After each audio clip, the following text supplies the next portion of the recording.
macashka maalinta lagu saaro wuxuu ku leewsiin doonaa faraskaagii iyo gaarigii laanguruusarkii iyo sariirihii qaaliga ahaa aad ku raaxaysanaysa baad ku iloobi doontaa yowma alqiyaamati laa maalun walaa waladun maalinta qiyaamahana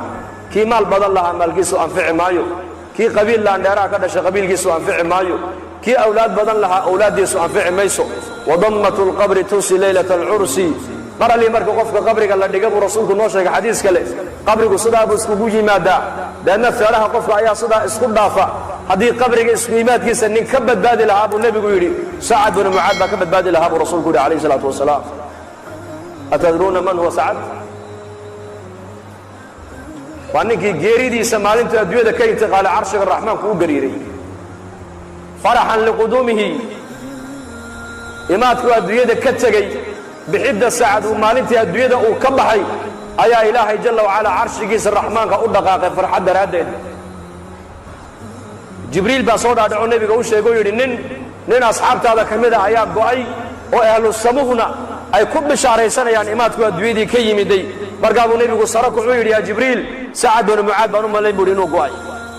deedna uu soo degdegay nebigu calayhi salaatu wasalaam ilaa saxaabada rasuulka kabihii ay gashanayn ay ka go'een markaasay nebiga soo gaadheen markaas idhaha yaa rasuul allah socodka waa nagu daalisee markaa buu nebigu yidhi haa waa nigu daaliyey sidii xantalo malaa'igtu ay ugu maydhay inay sacadna hortay u maydho ayaan ka cabsoonayo inaan sacad gacantayda ku maydhaan u soo degdegayay buu rasuulku yidhi waxauna jibriil ii sheegay buu yidhi carshiga raxmaanku faraxan isagoo ku faraxsan imaadka sacadu adduunyadii ka yimiday inuu carshiga raxmaanku u gariiray ayuu jibriil ii sheegay buu rasuulku yidhi markii janaasadii la soo saaray la qaaday bay munaafiqiintu yidhaahdeen maydkan fududa markaasuu nebigu yidhi ha odhanina sidaa war ma haysaan ininkuye 70,000 oo malag ayaa maanta arlada u soo daadegay maanta ka horna malaa'igtaasi arlada maynan iman sacad binu mucaad janaasadiisa ka soo qayb galana waynina sidaa buu rasuulku yidhi markii qabriga la dhigana nebigu wuxuu leeyahay qabriga isku imaadkiisa haddii shaksi ka badbaadi lahaa sacad binu mucaad baa ka badbaadi lahaa buu rasuulku yidhi wadammatu lqabri tunsi leylata alcursi habeenka u horraysee zafaafka waa habeen taariikhda ku qoran weeyaan habeenka u horraysee nin kastoo dhallinyara uu gabadhiisa zawjadiisa xalaasha uu la aqalgale iskugu horreeyeen habeenkaa waa habeen taariikhiya weeyaan lama iloobo laakiin isku imaadka qabrigu isku imanaya marka u horrayse lagu dhigo habeenkaasaa lagu halmaamaa buuhi ninka shaacirku aaway shucuurta ayaa dareenkaasi maanta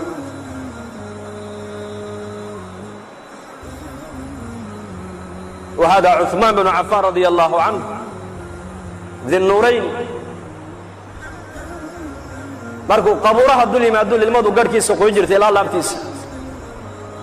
waxaa la yidhaha cusmaan jannada iyo naarta ayaa laga sheekeeyaa ma oydida qabriga markaad dul timaadda maxaa loo oydaa baa lagu yidhi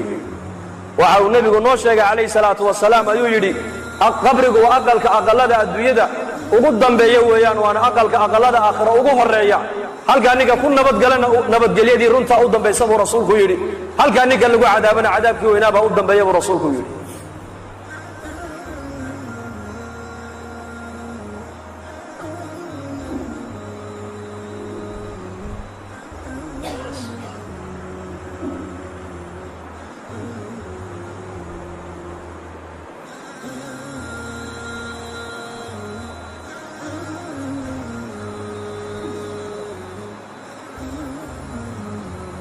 عثمان رضي الله عنه وأرضاه وأصحابه جليل كهاية بيد الله يكون امتحامي لو شيء إلا امتحامي ولي من يسكت صبري عجيب beertii nebigu uu ku jiray buu albaabka loo garaacay nebiga Abu Musa al-Ash'ari baa irid taagnaa markaasuu nebigu u sheegay yaa rasuul albaabka waxa garaacay Abu Bakar markaasuu nebigu soo gal ka Abu Bakar jannada ugu bishaaree haddana Abu Musa halkii buu fadhiistay haddana waa la garaacay waayo waa Umar waa ku soo idan qaadiye u kaadi yaa rasuul Umar baa albaabka jooga soo gal ka jannada ugu bishaaree haddana waa la garaacay yaa rasuul waayo waa Usmaan baa albaabka taagan u bishaaree janno balaayaa siibi doontana u bishaaree buu rasuulku yiri markii loo sheegay leeyahay nebigu jannana uu kugu bishaareynaya adduunyadana balaayo iyo masiibo kugu dhici doonta wuxuu ku jawaabay Allahu musta'an dad safka hore ku wada tukataan ama mid meelaha iska barjeeyo qaraabadiina hadduu laba jeer ku yidhaahdo warniyo manaan baa kugu arkado baabur kula qallime ka waran waxaad odhan war adu noloshidaad ka xuntay daai karqabaad hee soo ma waad ka raacabsan waa mid meelaha iska barjeeyo qaafila oo masaajidada iyo diintii ilaahay cilaaqo la lahayn hadduu laba jeer riixun kuu sheegaad saa u nixo qofsadaa u qarqari ruuxbaba kuu dhacaya muxamed calayhi salaatu wasalaam saadiq almasduuq baa u sheegaya inuu balaaya adduunyada ku asiibi doonto waxa uu leeyahay haddana allahu lmustacaan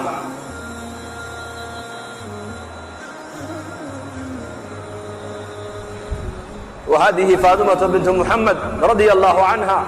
سيدة نساء هذه الأمة في الجنة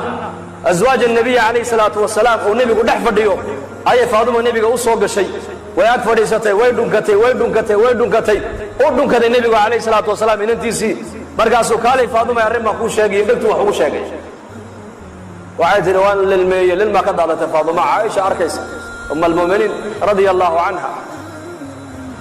markaa buu nebigu haddana kaale faaduma arrin kalaan kuu sheegay dhegtu wax kale ugu sheegay isla markiiba faaduma haddana way qosashay ee farxaday caaisha maalin dambe u yeedhay oo tidhi arrintii maalintaadii aabbahayna dhex martay eed marna ka oyday marna aad ku farxaday ii sheeg markaa bay tidhi hooyo kuu sheegi maayo sirtaas aniga iyo nebigay naga dhexayso kuuma sheegayo walaakiin caaisha may halmaamine markii nebigu calayhi salaatu wasalaam adduunyada uu ka intiqaalay ayay maalin u yeedhay ka tidhi maadaamuu nebigii adduunyada ka intiqaalay sirtii adiga nebiga naga dhaxaysa maanta inaad sheegto way kuu bannaantahe ii sheeg markaasay tidhi hadda waa kuu sheegayaa arrin sirta u horrayse ka lilmeeya waxay ahayd waxa uu ii sheegay geeridiisuu ii sheegay inay dhowdahay deedna waan ooye bay tidhi oohintaad igu arkayseen sirta labaad uu ii sheegeen ku farxay waxay ahayd wuxuu igu yidhi ha ooyin faadumay aamus miyaanad raalli ku ahayn haweenka ummadda nebi maxamed ee jannada galaaya gabadha ugu darajo sarraysa oo ugu barwaaqaysan in ilaahay kaa dhiga miyaanad raalli ka ahayn raalli baan ahay tidhi riwaayad kalena wuxuu nebigu ku yidhi haweyne aamus faadumay ehelkayga qofka dhimashada iigu soo xiga oo adiga aamus buu igu yidhi deedna waan farxay bay tidhi qof dhimashadiisii loo sheego farxaya ka warrama intuu diyaar garoobay qofkaas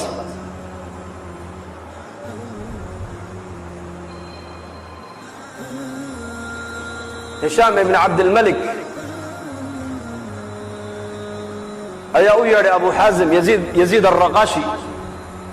وعود سؤال فانك ويديبوا يا شيخ ما لنا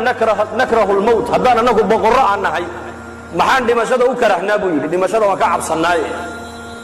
زمن كاس وتابع تابعينتي وقرونتي هرويا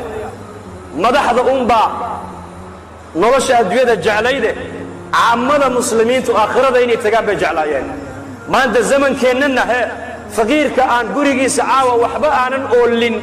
inuu aakhira taga diyaar ma u yahay faqiir xataa quuta alyawm aan haysan haddii la yidhahdo aakhira diyaar ma u tahay mayba odhan inteen halkaa fadhida masaajidka joogta haddii halkaa hadda malag usoo taaga malag u yidhahda intiinaas ilaahay raalli buu iniga noqday albaabadii jannadana waa laynii furay ayaa uu diyaaray imikadaa inuu galo haddii la yidhaha ka warrama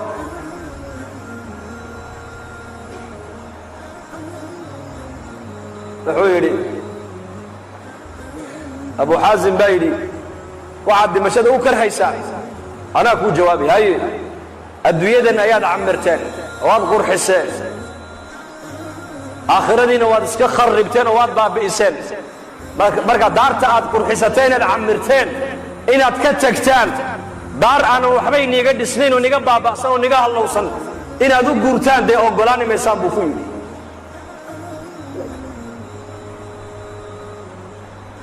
dadku goormay aakhirada jeclaanayaan goormay la kulanka ilaahay jeclaanayaan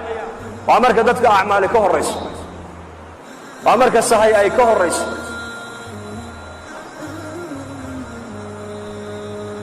abu dar baa odhan jiray saddex baan adduunyada ugu jecelaha dadkuna way karhaan dhimashada iyo faqriga iyo bugtaanta saddexdaa dadkoo dhan way dhibsadaan aniguna waan jecelahay buu yidhi maxaad la jeceshahay baa lagu yidhi oo waxaan la jecelahay faqriga waa tawaaduc buu yidhi tawaaduc baa laga helaa faqriga xanuunka waxaan la jecelahay waa dembi dhaaf kullamaa qofka mu'minku xanuunsadaba dembi baa laga dhaafaa dhimashadana waxaa la jecelahay maad garanaysaa buu yidhi maya noo sheeg la kulanka rabbigay baan jecelahay buu yidhi laana dadkaasi waxbay qadimteen iyaku maalintuu dhimanaya abu dar cidla cad buu keligii ku dhintay meesha ribda la yidhaah xaaskiisii buu u yeedhay isagoo sakaraada way ku dul oyday markaasuu ku yidhi naa maxaad la oyaysaa markaasay ku tidhi kaama maarmi karo kuma maydhi karo kuma aasi karo mara kafan kuu noqotona kuma hayo markaasuu ku yidhi dhegayso halkaa u bax tuurkaa u bax buu ka yidhi safar jamaaca mu'miniina soo mari doontee kuwaaba aniga i aasi doonee iigu yeedh buu ka yidhi markaasay ku tidhi xaggee dad aan ka arkaa bay tidhi xaggee dad ka soo maraan xilligan jidka xaajigii xajka ka noqonayna uu go'ay haddee toole oo xajkiina mar horaa laga noqdee dadka dariiqa soo marayaad sheegaysa waa dadkee bay ku tidhi nayaa i dhegaysa buu yidhi koox anigu aan ka mid ahay annagoo masjiidka dhex fadhin oo xalaqad fadhina ayuu nebigu nagu soo baxo wuxuu yidhi mid baa iniga mida ininka keligii cidlo ku dhimani doona keligii buu cidlo ku dhimani doonaa aaskiisana jamaacad muslimiin oo mu'miniina ayaa ka qayb geli doonta raggii maalintaa aan la fadhiyey nin kasta uu dhintay nin magaaluu ku dhintay nin tuuluu ku dhintay nin reerkiisiibuu ku dhintay ninka cidlada ku dhimanaya nebigu sheegay ee jamaacadda mu'miniintu aaskiisa ka qayb geli doonto waa anige ordoo tuurka u baxo jamaacaddii nebigu sheegay baa soo mari doontay iigu yeedh buu ka yidhi bal sida hadalka nebiga u rumaysan yihiin dadkaas muslimiinta maanta adduunyada joogta iyo muslimiinta qarniga caalamka joogtay farqiga inoo dhexeeya waa yaqiin khabarka nebi maxamed ay ka maqleen ayay boqolkii boqol iyo ku rumaysnaayeen boqolkii boqol ninkii nebigu uu sheegay buu yidhi waa aniga ee cidlada ku dhimanaya raggii kaleo dhan way wada dhinteen tuule iyo magaalo iyo qaryad iyo reerkoogay ku dhinteen ninka cidlada ku dhimanaya waa anige jamaacaddu nebigu sheegayba aaskayga ka qayb geli doontee halkaa u baxo joogsa buu yidhi jamaacaddii baad arki doontaaye isaguna sakaraadkii baa haya tuurtaaba buur bay fuushaa xaggaa iyo xaggaa wax ka socday eegtaa haddana way soo noqotaa maradeeda intay qoysay madaxa u saartaa haddana way ku noqotaa siday u noqnoqonaysay bay aragtay jamaacad muslimiin oo dariiqa maraya maradeedii bay markaa sidaa u tidhi baa la dhisi markaa bay soo leexdeen haweenay bay arkeen buurta dul taagan maxaa cidlada ku dhegay waxay tidhi saaxiba rasuuli illaahi sal allahu alay wasalam nin nebi maxamed saaxiibkiiya ayaa cidladaa ku dhimanaya kaalayo ila aasa bay ku tidhi markaasay idhahdeen oo waayo waxay idhahdeen waxay tidhi waa abu dar alghifaariyi radia allahu canhu abu dar baa cidlo ku dhimanaye kaalayo ila aasa markaasay soo yaaceenay yidhahdeen nufdihi biaabaa'ina wa ummahaatina hooyooyinka iyo aabbahay ayaa ku furanaynaaye masaaxiba rasuulillahi baa cidlo ku dhimanaya markaasay abu dar oo sakaraada u yimaadeen markay dhulka ka soo qaadeen ee dhabta ay ku qabteen uu indhaha kala qaaday horta wuxuu ku yidhi bishaaraysta mu'miniin baatiin oo nebiga ayna sii sheegay buu yidhi xadiiskii nebigu markii buu u bishaareeyey ta kalena wuxuu yidhi dhegaysta laba qof oo muslimiina walaalkood ma dhinto hadday u sabraan oo aynan u ooyin oo ixtisaabna ilaahay ajar ka dalbaan oy u sabraan addoonkaasi naar ma arkee waa niga dhimanayaa maantoo cidlaa ku dhimanaya nebigaa i sheegee hay ooyine iska sabro buu ku yidhi arrinka saddexaadee nii sheeg waxa weeyaan mara kafan iigu filan haddaan haysto iyadaa kafan layga dhigi lahaa laakiin ma haysto xaaskayguna mara kafan iigu filan hadday haysana maradaabaa kafan layga dhigi lahaa iyaduna ma haysatee idhegaysta walaalahayo raggiina meeshaa maraya dowladda islaam